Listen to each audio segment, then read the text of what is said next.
Welcome to Vijayakumar IS academy. இன்றைய தினமணி செய்தித்தாள போட்டித் தேர்வு பாயிண்ட் ஆஃப் எதெல்லாம் இம்பார்ட்டன்ட் அப்படின்றது பார்ப்பாங்க. ஸோ ஃபர்ஸ்ட் நியூஸே ஒரே நாடு ஒரே தேர்தல் கூட்டுக்குழு அமைப்பு அப்படி சொல்லி பார்க்குறோம் வந்து. ஸோ ஒரே நாடு ஒரே தேர்தல் மசோதாக்களை ஆய்வு செய்ய 31 எம்பிக்கள் அடங்கிய நாடாளுமன்ற கூட்டுக்குழு அமைக்கப்பட்டுள்ளது. அப்ப கூட்டுக்குழு அப்படின்னு சொல்லி பார்க்கும்போது என்ன அப்படின்னா லோக்சபா ராஜ்யசபா ரெண்டுலயும் உறுப்பினர்கள் வந்து நம்ம பங்கேற்பாங்க அப்படின்னு சொல்லி பார்க்குறோம் வந்து. ஸோ ஒரே நாடு ஒரே தேர்தல் மிகப்பெரிய விவாதத்தை மக்களவையிலும் ஏற்படுத்தி உள்ளது அப்படின்னு சொல்கிறோம். ஸோ அதை பத்தி தான் நியூஸ் வந்திருக்கு. ஸோ மக்களவை மற்றும் மாநில சட்டப்பேரவைகளின் பதவி காலத்தை ஒரே நேரத்தில் நிறைவு செய்வது தொடர்பாக அரசமைப்பு சட்டப்பிரிவு 82A உள்ள புதிதாக துணைப்பிரிவு 2 சேர்க்கவும் வந்து. மக்களவை சட்டப்பேரவைகளை கலைப்பது தொடர்பாக சட்டப்பிரிவு 83(2) உள்ள புதிதாக துணைப்பிரிவுகள் 3, 4 சேர்க்கவும் ஒரே நேரத்தில் இரு தேர்தல்களை நடத்துவது தொடர்பாக சட்டப்பிரிவு 327 திருத்தம் மேற்கொள்ளவும் இந்த முதல் மசோதா வழிவகை செய்கிறது. அப்ப முதல் மசோதா பொறுத்தவரையும் மக்களவை அதே மாநிலங்களில் இருக்கக்கூடிய சட்டமன்றங்களுக்கான தேர்தல் நடத்துறதுக்காக திருத்தங்கள் வந்து கொண்டு வரணும்னு சொல்லிட்டு இதுல வந்து அரசியலமைப்பு விதி வந்து பாத்தீங்கன்னா சட்டப்பிரிவு வந்து 82 அதுல 7 2 அண்ட் 83 2ல வந்து பாத்தீங்கன்னா 3 4 சேர்க்க போறாங்க. அந்த 327 திருத்தம் பண்ண போறாங்க வந்து. ஸோ அது எலெக்ஷன் கமிஷனுடைய ஆர்டிகல் அப்படின்னு சொல்லி பார்க்கணும். இப்போ அடுத்து இரண்டாவது மசோதாவை ஒரே நேரத்தில் தேர்தல் நடத்துவதற்கு ஏதுவாக புதுச்சேரி, தில்லி, ஜம்மு காஷ்மீர் ஆகிய யூனியன் பிரதேசங்களுக்கு தொடர்புடைய 3 சட்டங்களில் திருத்தம் மேற்கொள்ளும். ஏன் இங்க இந்த யூனியன் பிரதேசம் மட்டும் பண்றாங்க மற்ற 5 பண்ணல அப்படின்னா காரணம் வந்து இங்க தான் என்ன இருக்கு அப்படின்னா சட்டமன்றம் இருக்கு, லெஜிஸ்லேச்சர் இருக்கு அப்படின்னு சொல்லி அதனால இதுல பண்றாங்க. மற்ற யூனியன் பிரதேசங்கள் என்ன கிடையாது, லெஜிஸ்லேச்சர் கிடையாது இருக்கும். இந்த இரு மசோதாக்களை மத்திய சட்டத்துறை அமைச்சர் வந்து அர்ஜுன் ராம் மேக்வால் வந்து மக்களவையில் அறிமுகம் செஞ்சார். அறிமுகம் பண்ணதுக்காக என்ன பண்ணாங்கன்னா ஃபர்ஸ்ட் என்ன பண்றாங்க அப்படின்னா வந்து மசோதா தாக்கல் பண்ணலாமா வேணாவா அப்படின்னு சொல்லிட்டு அனுமதி வாங்குறாங்க. ஸோ அது தொடர்பாக முடிவு செய்து மின்னணு முறையில் வந்து மசோதா வாக்கெடுப்பு நடைபெற்றது. மசோதா தாக்கல் செய்வதற்கு ஆதரவாக 269 எம்பிக்கள் வந்து பார்த்தீங்கன்னா பிஜேபி அவங்களுடைய கூட்டணி வந்து என்டிஏன்னு வந்து எதிராக வந்து பார்த்தீங்கன்னா 198 எம்பிக்களும் வாக்களித்தனர். ஸோ அப்போ தாக்கல் பண்ணிட்டாங்க. இப்போ இதை கூட்டுக்குழு கொண்டு போகணும் அப்படின்றதான் எதிர்கட்சியோட கோரிக்கையா இருந்து அந்த கோரிக்கையை ஏற்று என்ன பண்ணாங்கன்னா 31 பேர் அடங்கிய குழு இந்நிலையில் ஒரே நாடு ஒரே தேர்தலுக்கான இரு மசோதாக்களை பரிசீலிக்க 31 எம்பிக்கள் அடங்கிய குழு நாடாளுமன்ற கூட்டுக்குழு நியமனம் பண்ணியிருக்காங்க. ஸோ இதுல வந்து பார்த்தீங்கன்னா கூட்டுக்குழு 21 மக்களவை எம்பிக்கள் 10 மாநிலங்களவை எம்பிக்கள் என தலைவர் உள்பட வந்து பார்த்தீங்கன்னா 31 எம்பிக்கள் இடம்பெற்றுள்ளன அப்படின்னு சொல்லுவாங்க. ஸோ அப்போ இந்த கூட்டுக்குழு விசாரணை பண்ணி அடுத்த பட்ஜெட் கூட்டத்தொடரில் வந்து பார்த்தீங்கன்னா அறிக்கையை வந்து சமர்ப்பிப்பாங்க அப்படின்னு சொல்லி எதிர்பார்க்குறாங்க வந்து. அடுத்து ரொம்ப முக்கியமான நியூஸ் என்ன அப்படின்னா வந்து பார்த்தீங்கன்னா வந்து ரா வெங்கடாச்சலபதிக்கு சாகித்ய அகாடமி விருது சொல்லுறோம். ஸோ இது எக்ஸாம் மைண்ட் ஆஃப்ல இம்பார்ட்டன்ட். அப்புறம் சர்வதேச கிரிக்கெட் அஸ்வின் வந்து ஓய்வு அப்படின்றது நம்ம பின்னாடி பார்க்க போறோம் ஸ்போர்ட்ஸ் பேஜ்ல வந்து. ஸோ அப்போ சாகித்ய அகாடமி விருது வந்து அவர் எழுதின எதுக்காக கொடுத்தாங்க அப்படின்றது இம்பார்ட்டன்ட் வந்து எந்த நூலுக்காக. ஸோ பேராசிரியர் வந்து பார்த்தீங்கன்னா ரா வெங்கடாச்சலபதி வந்து எழுதிய ரா வெங்கடாச்சலபதி எழுதிய திருநெல்வேலி எழுச்சியும் வஉசியும் 1908 என்ற ஆய்வு நூலுக்காக சாகித்ய அகாடமி விருது அறிவிக்கப்பட்டுள்ளது. ஸோ அப்போ திருநெல்வேலி எழுச்சி அப்படின்றது எப்போ நடக்குது அப்படின்னு பார்த்தீங்கன்னா பிபின் சந்திரபால் விடுதலை வந்து ஆகிறாரு. அது குறித்து வந்து இவர் வந்து அது குறித்து வந்து பார்த்தீங்கன்னா இவர் பேசுறாரு வந்து மக்கள் மத்தியில.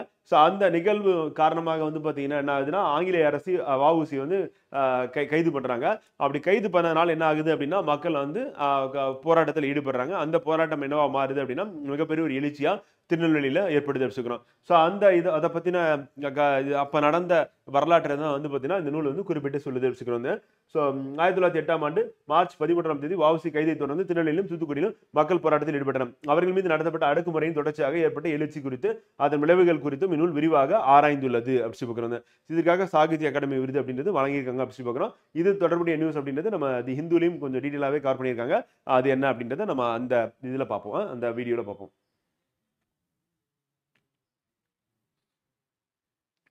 ஆண்டாள் திருப்பாவை மாணிக்கவாசகர் வந்து திருவெம்பாவை இயற்றியது அப்படின்றது நம்ம நினைவில் வச்சுக்கணும். கேட்பாங்க மார்கழி மாதம் அப்படின்றதுனால பாடல் வந்து பார்த்தீங்கன்னா ஆண்டாளோட திருப்பாவையும் மாணிக்கவாசகரோட திருவெம்பாவையும் பாடல் வந்து தினமணி செய்தித்தாள தினமும் வந்து போட்டுட்டு இருக்காங்க மார்கழி 1ல இருந்து.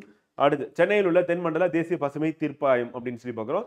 ஸோ அதுவும் கேட்பாங்க தென்மண்டல தேசிய பசுமை தீர்ப்பாயம் எங்கே இருக்கு அப்படின்னு கேட்டாங்கன்னா சென்னையில் இருக்கு அப்படின்னு பார்க்குறோம். ஸோ அது exam point of view important வந்து.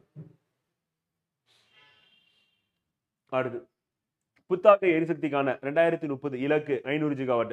புத்தாக்க எரிசக்தி அப்படின்னு என்னன்னா புதுப்பிக்கத்தக்க கூடிய ஆற்றல் வளம் அப்படின்னு சொல்லி நம்ம புத்தகத்துல வந்து இருக்கும். ஸோ அது வந்து 2030 மத்திய அரசு வந்து 500 ஜிகாவாட் இலக்கு நிர்ணயிச்சிருக்காங்க. பிப்ரவரி மாதம் தொடங்கப்பட்டது. 2024 பிப்ரவரியில் தொடங்கப்பட்ட வீடுகளுக்கான சூரிய மின்சக்தி திட்டம் அப்படின்றது வந்து கூரை மீதான சூரிய மின்சக்தி கருவி 4 ஆண்டுகளில் 1 கோடி வீடுகளில் நிறுவுவதற்கு வந்து பார்த்தீங்கன்னா 75,021 கோடி ஒதுக்கப்பட்டிருக்கிறது அப்படி சொல்லி பார்க்குறது.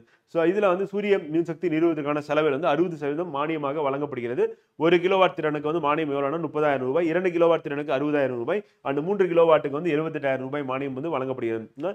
இது நேரடியாக மானியம் வங்கி கணக்கில் செலுத்தப்படுகிறது. இந்தியாவில் தயாரிக்கும் சூரிய மின் தகடுகளை அரசால் அங்கீகரிக்கப்பட்ட நிறுவனங்களின் மூலம் நிறுவ வேண்டும் என்பது மானியத்திற்கான நிபந்தனை. வந்து பிரதமர் வீட்டு வசதி திட்டம், பிரதமர் ஆவாஸ் யோஜனா மூலம் பொருளாதாரத்தில் நலிவுற்ற குடும்பங்களுக்காக கட்டப்படும் வீடுகளில் இலவசமாகவே சூரிய மின்தகடுகள் நிறுவப்படுகின்றன அப்படி சொல்லுறாங்க. ஸோ இப்போ தேவைக்கு குறைவாகவே சூரிய மின்சக்தி கிடைத்தால் மின்வாரிய கட்டண மின்சாரத்தை பயன்படுத்திக் கொள்ளலாம். தேவைக்கு அதிகமாக உற்பத்தி ஆகும் மின்சாரம் மின்வாரியத்துக்கு வழங்கப்பட்டு அதற்கான விலையை மின்வாரியத்திடமிருந்து பெற்றுக்கொள்ள முடியும் அப்படின்றதான் இந்த திட்டத்தோட சிறப்பம்சம் பார்க்கிறோம். ஸோ அப்போ வந்து பார்த்தீங்கன்னா ஒரு வீட்டில் வந்து பார்த்தீங்கன்னா 300 யூனிட் அப்படின்னு மின்சார உற்பத்தி வந்து செய்ய முடியும் அப்படின்றது தான் இதுல இருந்து குறிப்பிட்டு சொல்லியிருக்காங்க. ஸோ அப்போ மானியம் தொகை எவ்வளவு, அப்புறம் திட்ட ஒதுக்கீடு எவ்வளவு, எப்போ தொடங்கப்பட்டது அப்படின்றது இம்பார்ட்டன்ட், இலக்கு அப்படின்றது இம்பார்ட்டன்ட். வந்து அடுத்து ஆக்கம் மதர்வனாய் செல்லும் அசைவிலா ஊக்கம் உடையான் உலை அப்படின்னு சொல்லிட்டு வள்ளுவருடைய குரல் வந்து பார்ப்போம். ஸோ சோர்வில்லாத ஊக்கம் உடையவனிடத்தில் ஆக்கமானது வந்து தானே அவன் உள்ள இடத்திற்கு வழிகேட்டு கொண்டு போய் சேரும்.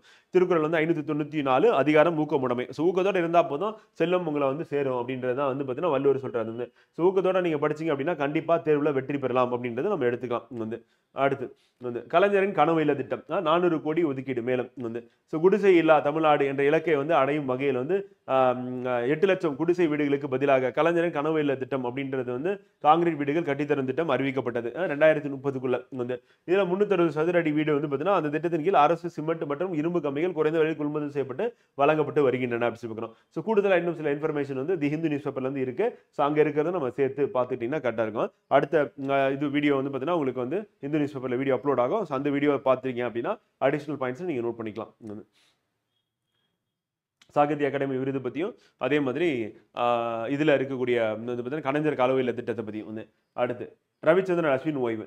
இந்திய கிரிக்கெட் அணியின் பவுலிங் ஆல்ரவுண்டரான ரவிச்சந்திரன் அஸ்வின் வந்து சர்வதேச கிரிக்கெட் போட்டியிலிருந்து ஓய்வு பெறுவதாக அறிவித்தார் அப்படி பார்க்கணும். ஸோ இது இம்பார்ட்டன் வந்து நோட் பண்ணிக்கலாம் எக்ஸாம் பாயிண்ட் ஆஃப்ல. ஸோ ஆல்ரவுண்டராக இருக்காரு, அதே மாதிரி பவுலராக இருக்காரு, உங்களுக்கு தெரியும், பெரும்பாலானவங்களுக்கு தெரிஞ்சிருக்கும். ஸோ அது எக்ஸாம் பாயிண்ட் ஆஃப்ல இம்பார்ட்டன். அடுத்து வந்து சுனிதா வில்லியம்ஸ் திரும்புதல் வந்து ஒத்திவைப்பு. வந்து ஏற்கனவே நம்ம இந்த நியூஸ் பார்த்துருக்கோம் நம்ம டெய்லி கரண்ட் அஃபேர்ஸ்ல. அமெரிக்காவின் போயிங் உருவாக்கிய ஸ்டார்லைனர் விண்கலம் சுனிதா வில்லியம்ஸ் மற்றும் பட்ச் வில்மோருடன் சர்வதேச விண்வெளி நிலையத்தை அடைஞ்சது கடந்த ஜூன் மாதம். வந்து சர்வதேச விண்வெளி நிலையத்துக்கு நபர்களை ஏற்று சென்ற 2வது தனியார் வந்து நிறுவனம் அப்படி சொல்லி பார்க்குறோம். ஸோ அப்போ ஸ்டார்லைனர் அப்படின்றது வந்து பார்த்தீங்கன்னா போயிங் உருவாக்கியது, அமெரிக்கா நாட்டில் இருக்க போயிங் நிறுவனம் அப்படி சொல்லி பார்க்குறோம். உருவாந்து ஸ்டார்லைனர் அப்படின்னா விண்வெளி ஓடம் வந்து போயிங் அப்படின்னு நிறுவனம். ஸோ 9 நாட்களுக்கு பிறகு ஸ்டார்லைனர் மூலமாகவே அவர்கள் இருவரும் பூமிக்கு திரும்புவதாக இருந்தது. இருந்தாலும் தொழில்நுட்பம் காரணமாக வந்து கோளாறு காரணமாக அவர்கள் திட்டமிட்டபடி பூமிக்கு திரும்ப முடியல. ஸோ அப்போ என்ன பண்ணிட்டாங்கன்னா அவங்க திரும்புறது அப்படின்றது வந்து ஸ்பேஸ் எக்ஸ் இருக்குல்ல, இன்னொரு விண்வெளி நிறுவனம் வந்து பார்த்தீங்கன்னா தனியார் நிறுவனம். ஸோ அது மூலயமா வருவாங்க அப்படின்னு சொல்லி ஏற்கனவே நாசா சொல்லியிருந்தது. ஆனால் இப்போ ரிட்டர்ன் ஆகிறது இன்னும் டிலே ஆகும் அப்படின்ற மாதிரி சொல்லியிருக்காங்க. வந்து ஸோ ஸ்பேஸ் எக்ஸோட ராக்கெட்ல அவங்க வருவாங்க அப்படின்னு சொல்லுவாங்க. அப்போ 2வது விண்வெளி தனியார் நிறுவனம் எது அப்படின்னு சொல்லி கேட்டாங்க அப்படின்னா வந்து பார்த்தீங்கன்னா போயிங் எங்கன்னா அமெரிக்காவில் இருக்கு. ஸோ முதல் நிறுவனம் அது அமெரிக்காவில் இருக்கு, ஸ்பேஸ் எக்ஸ் அப்படி பார்க்கலாம். ஸோ அது நமக்கு எக்ஸாம் பாயிண்ட் ஆஃப்ல இம்பார்ட்டன்ட். ஓகேங்களா? ஸோ அன்றைய தினமணி செய்தித்தாளில் போட்டித் தேர்வு பாயிண்ட் ஆஃப்ல இதுதான் இம்பார்ட்டன்ட் அப்படின்னு சொல்லி பார்க்குறோம். நாளைய செய்தித்தாளை சந்திப்போம். நன்றி, வணக்கம்.